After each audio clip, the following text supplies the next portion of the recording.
Why are Ethiopia and Egypt at odds over a huge dam on the Nile? And why is former US President Donald Trump talking about it now? The GERD dispute could change the future of one of Africa's most strategic waterways. What is the GERD and why it matters? The Grand Ethiopian Renaissance Dam, or GERD, is Africa's largest hydropower project, built by Ethiopia on the Blue Nile near its border with Sudan. The dam aims to transform Ethiopia's energy sector by producing over 5,000 megawatts of electricity, potentially more than double the country's current output.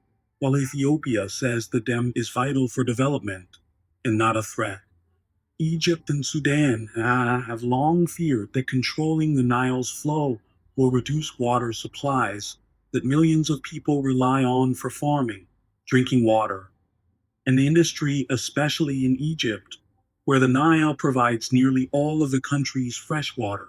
For Egypt, the Nile is an existential issue.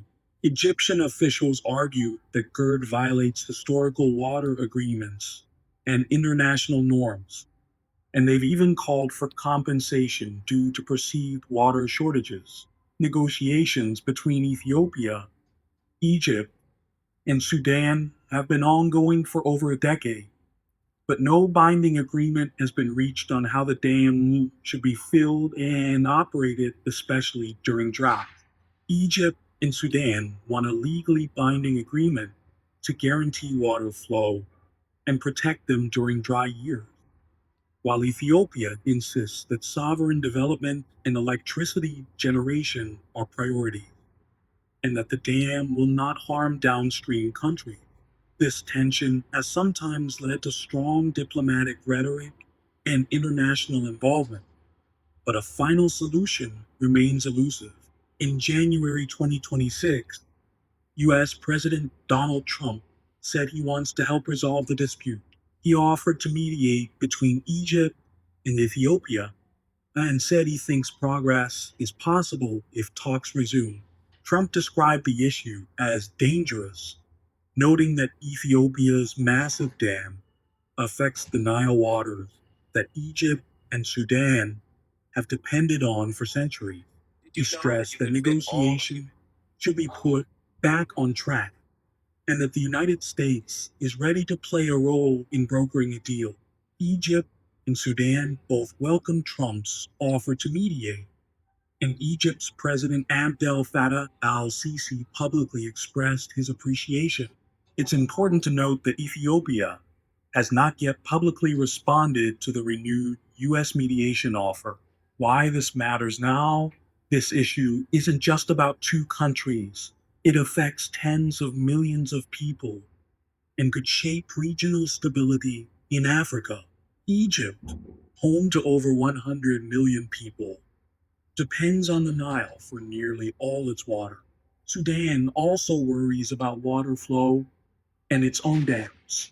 Ethiopia, on the other hand, sees GERD as a development lifeline, a key to electricity, industry, and economic growth for one of Africa's fastest growing populations. So, what could happen in the future if Trump's mediation leads to a compromise? We could see a framework agreement on water sharing and dam operations that satisfies all three countries. This would calm tensions and encourage cooperation on Nile Basin development. If talks stall again, diplomatic tension could increase further. Egypt might pursue international legal avenues, while Ethiopia could continue filling or operating the dam without guarantees Egypt demands. This could strain relations for years. There is also a possibility that, with the right agreements, the dam could become a shared economic asset, providing electricity exports and water management support that benefits all Nile Basin countries. Can politics give way to technical, cooperative solutions that protect water rights while supporting development? Experts say a lasting deal will require technical framework, mutual trust, and transparent data sharing on water flows, not just diplomatic pressure. The GERD isn't just a dam, it's a symbol of Africa's future. Will history remember it as a source of conflict or cooperation? Comment below with your thoughts. Like, share, and subscribe for more updates on global geopolitics and African affairs.